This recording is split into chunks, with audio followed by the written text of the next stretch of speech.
ಕೋರ್ಟ್ನಲ್ಲಿ ವ್ಯಾಜ್ಯ ಇರೋದನ್ನ ಮುಚ್ಚಿಟ್ಟು ಸೈಟ್ ಮಾರಾಟ ಮಾಡಿದ್ದಾರೆ. ಬೆಂಗಳೂರು ದಕ್ಷಿಣ ತಾಲೂಕಿನ ಹಲವು ಗ್ರಾಮಗಳಲ್ಲಿ ನಿವೇಶನ ಹಂಚಿಕೆ ಆಗಿದೆ. ಹೆಮ್ಮಿಗೆಪುರ, ಗಾಣಗಲ್ ಸೇರಿ ಹಲವು ಗ್ರಾಮಗಳಲ್ಲಿ ಸೈಟ್ ಮಾರಾಟ ಮಾಡಾಗಿದೆ. ಬನಶಂಕರಿ 6ನೇ ಹಂತದ 2, 3, 4, 5, 6ನೇ ಬ್ಲಾಕ್ನಲ್ಲಿ ಸೈಟ್ ಹಂಚಿಕೆ ಮಾಡಿದ್ದಾರೆ. ಬಿಡಿಎಯನ್ನು ನಂಬಿ ಸೈಟ್ ಖರೀದಿ ಮಾಡಿದವರು ಈಗ ಸಂಕಷ್ಟದ ಸುಳಿಯಲ್ಲಿದ್ದಾರೆ. ದುಡ್ಡು ಕೊಟ್ಟಾಗಿದೆ, ಸೈಟ್ ಖರೀದಿ ಮಾಡಿ ಆಗಿದೆ. ಈಗ ನೋಡಿದ್ರೆ ಭೂಸ್ವಾಧೀನನೇ ಅಕ್ರಮ ಅಂತ ಹೇಳ್ತಾ ಇದೆ ಕೋರ್ಟ್. ಇವಾಗ ಬಿಡಿಎ ಏನು ಮಾಡುತ್ತೆ? ಇಷ್ಟು ಜನರಿಗೆ ಹಣ ವಾಪಸ್ ಕೊಡುತ್ತೋ ಇಲ್ವೋ, ಕೊಡಬೇಕೋ ಇಲ್ವೋ? ನಂಬಿಕೆ ಪ್ರಶ್ನೆ. ಬಿಡಿಎ ಮೇಲೆ ನಂಬಿಕೆ ಇಟ್ಕೊಂಡು ಜನ ಸೈಟ್ ಖರೀದಿ ಮಾಡ್ತಾರೆ. ಯಾಕೆ ಖಾಸಗಿ ಬಿಲ್ಡರ್ ಹತ್ರ ಹೋಗೋದಿಲ್ಲ? ನಂಬಿಕೆ ಇಲ್ಲ ಅಂತ ಏನೇನೋ ಮಾಡ್ತಾರೆ. ಪೇಪರ್ ಸರಿ ಇರೋದಿಲ್ಲ, ಡಾಕ್ಯುಮೆಂಟ್ಸು ಸರಿ ಇರೋದಿಲ್ಲ, ಅಕ್ರಮವಾಗಿ ಮಾಡಿರ್ತಾರೆ. ಆದರೆ ಬಿಡಿಎ ಹಾಗಲ್ಲ.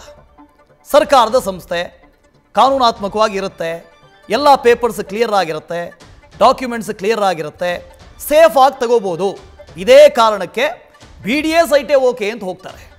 ಆದರೆ ನಿಜಕ್ಕೂ ಜನರ ನಂಬಿಕೆಗೆ ಬಿಡಿಎ ಘಾಸಿ ಉಂಟು ಮಾಡಿದೆ. ಇದು ನಂಬಿಕೆ ಮೇಲೆ ಮಾಡಿದಂಥ ಘಾಸಿ. ಎಷ್ಟೋ ಲಕ್ಷಾಂತರ ಜನ ಬಿಡಿಎಲ್ಲಿ ಸೈಟ್ ಖರೀದಿ ಮಾಡಿರ್ತಾರ್ರಿ, ಮುಂದೆ ಹೇಗೆ ಬರ್ತಾರೆ ರಘು? ಇದು ಬಿಡಿಎ ಜನರ ನಂಬಿಕೆ ಮೇಲೆ ಮಾಡಿದಂಥ ಘಾಸಿ ಅಲ್ವಾ ಅಂತ. ಲಕ್ಷಾಂತರ ಸಂಖ್ಯೆಯಲ್ಲಿ ಜನ ಪಾಪ ಬಿಡಿಎ ಸೈಟೇ ಬೇಕು ಅಂತಿರ್ತಾರೆ. ಇವ್ರು ನೋಡಿದ್ರೆ ಇಂಥ ಅಕ್ರಮ. ಈಗ 350 ಕುಟುಂಬಗಳಿಗೆ ಬಿಡಿಎ ಏನು ಮಾಡುತ್ತೆ? ಹಣ ವಾಪಸ್ ಕೊಡುತ್ತಾ?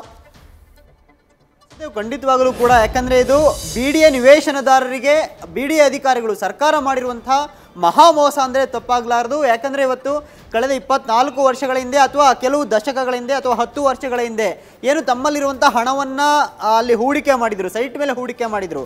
ಈಗ ಆ ಹಣವನ್ನು ಇವರು ಬಡ್ಡಿ ಸಮೇತ ಕೊಡ್ತಾರಾ ಅನ್ನೋದೇ ಈಗ ಪ್ರಶ್ನೆ ಮೂಡಿರುವಂಥದ್ದು. ಜೊತೆಗೆ ಪರ್ಯಾಯ ಸೈಟ್ ಕೊಡೋದಕ್ಕೂ ಕೂಡ ಇವತ್ತು ಬಿಡಿಎ ಹಿಂದೇಟು ಆಗ್ತಿರುವಂಥದ್ದು. ಕಾರಣ ಏನು?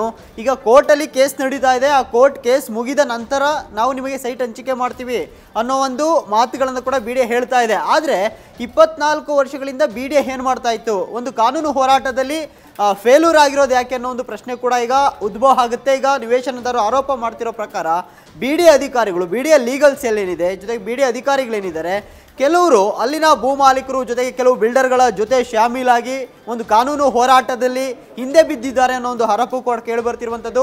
ಯಾಕಂದರೆ ಕಳೆದ 24 ವರ್ಷಗಳ ಹಿಂದೆ ಅಧಿಸೂಚನೆ ಮಾಡಿರುವಂತಹ ಜಾಗಕ್ಕೆ ಬಿಡಿಎ ಅಧಿಕಾರಿಗಳು ಪೂರಕ ದಾಖಲೆಗಳನ್ನು ಸಲ್ಲಿಕೆ ಮಾಡೋದಕ್ಕೆ ಯಾಕೆ ಇಷ್ಟು ಸಮಯಾವಕಾಶವನ್ನು ತೆಗೆದುಕೊಂಡ್ರು ಅನ್ನೋ ಒಂದು ಪ್ರಶ್ನೆಯನ್ನು ಕೂಡ ಇವತ್ತು ನಿವೇಶನ ಖರೀದಿ ಮಾಡಿರುವಂಥ ನಿವೇಶನ ಮಾಲೀಕರು ಮಾಡ್ತಿರುವಂಥದ್ದು. ಜೊತೆಗೆ ಕೋರ್ಟ್ಗೆ ಸಕಾಲಕ್ಕೆ ಕೋರ್ಟ್ ಕೇಳಿದಂಥ ಮಾಹಿತಿಯನ್ನು, ಸಮರ್ಪಕ ದಾಖಲೆಗಳನ್ನು ಸಲ್ಲಿಕೆ ಮಾಡದಿರುವಂಥದ್ದು ಕೂಡ ಬಿಡಿಎ ಲೀಗಲ್ ಸೆಲ್ನ ತಪ್ಪಾಗಿರುವಂಥದ್ದು. ಇದೆಲ್ಲದರ ಪರಿಣಾಮವಾಗಿ ಇವತ್ತು ಏನು ಸುಮಾರು 350ಕ್ಕೂ ಹೆಚ್ಚು ಕುಟುಂಬ ಒಂದು ಸೈಟ್ ಖರೀದಿ ಮೇಲೆ ತಮ್ಮ ಹಣವನ್ನೆಲ್ಲ ಹೂಡಿಕೆ ಮಾಡಿದ್ರು. ಇವರೆಲ್ಲರೂ ಕೂಡ ಇವತ್ತು ಬೀದಿಗೆ ಬೀಳುವಂತಹ ಪರಿಸ್ಥಿತಿ ನಿರ್ಮಾಣ ಆಗಿರುವಂಥದ್ದು. ಇದರ ಹಿಂದೆ ಒಂದಷ್ಟು ಗಂಭೀರ ಆರೋಪಗಳು ಕೇಳಿಬರ್ತಿರುವಂಥದ್ದು ಏನಂದರೆ, ಭೂ ಮಾಲೀಕರೊಂದಿಗೆ ಜೊತೆಗೆ ದೊಡ್ಡ ದೊಡ್ಡ ಬಿಲ್ಡರ್ಗಳ ಜೊತೆ ಬಿಡಿಎ ಅಧಿಕಾರಿಗಳಿರ್ಬೋದು, ಅಲ್ಲಿನ ಲೀಗಲ್ ಸೆಲ್ ಇರ್ಬೋದು, ಶಾಮೀಲಾಗಿ ಈ ಒಂದು ಕಾನೂನು ಹೋರಾಟದಲ್ಲಿ ಹಿಂದೆ ಸರಿದಿದ್ದಾರೆ ಅನ್ನೋ ಒಂದು ಆರೋಪ ಕೇಳಿಬರ್ತಿರುವಂಥದ್ದು. ವಾಸುದೇವ್, ಅಲ್ಲ ರಘು, ಈಗ ಇದ್ರ ಬಗ್ಗೆ ಗೊತ್ತಾಗಿದೆ ನಮಗೆ. ಇಂಥದ್ದು ಎಷ್ಟಾಗಿದೆಯೋ ಯಾರಿಗೆ ಗೊತ್ತು? ಇದೆಲ್ಲಾದರೂ ಟಿಪ್ ಆಫ್ ದಿ ಐಸ್ಬರ್ಗ್ ಆಗಿದ್ದಿದ್ರೆ, ಇನ್ನೂ ಅನೇಕ ನಿವಾಸಗಳಿಗೆ ಬಿಡಿಎ ಹೀಗೆ ಮಾಡ್ಕೊಂಡಿದ್ದಿದ್ರೆ? ವಾಸುದೇವ್, ಖಂಡಿತವಾಗಲು ಇದು ಕೇವಲ ನಾವು ಬಿಡಿಎ ನಿರ್ಮಾಣ ಮಾಡಿರುವಂತಹ ಬನಶಂಕರಿ ಲೇಔಟ್ಗೆ ಮಾತ್ರ ಸಂಬಂಧಪಟ್ಟಿದ್ದಲ್ಲ. ಬಿಡಿಎ ನಿರ್ಮಾಣ ಮಾಡಿರುವಂತಹ, ಬಿಡಿಎ ರಚಿಸಿರುವಂತಹ ಬೇರೆ ಬೇರೆ ಲೇಔಟ್ಗಳಲ್ಲೂ ಕೂಡ ಇದೇ ಪರಿಸ್ಥಿತಿ ನಿರ್ಮಾಣ ಆಗಿರುವಂಥದ್ದು.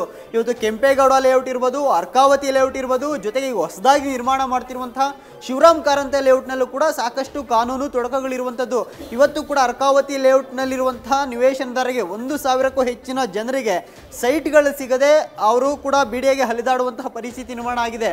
ಅಂಥದ್ರಲ್ಲಿ ಇವತ್ತು ಬನಶಂಕರಿ ಲೇಔಟ್ನಲ್ಲಿ ಏನು ಭೂ ಸ್ವಾಧೀನ ಪ್ರಕ್ರಿಯೆಯನ್ನು ಏನು ಬಿಡಿಎ ಮಾಡಿತ್ತು, ಈಗ ಬಿಡಿಎ ಕಾನೂನು ಹೋರಾಟದಲ್ಲಿ ಹಿಂದೆ ಉಳಿದಿರೋ ಕಾರಣಕ್ಕೋಸ್ಕರವಾಗಿ ಇವತ್ತು ಕೋರ್ಟ್ ಆದೇಶ ಮಾಡಿದೆ.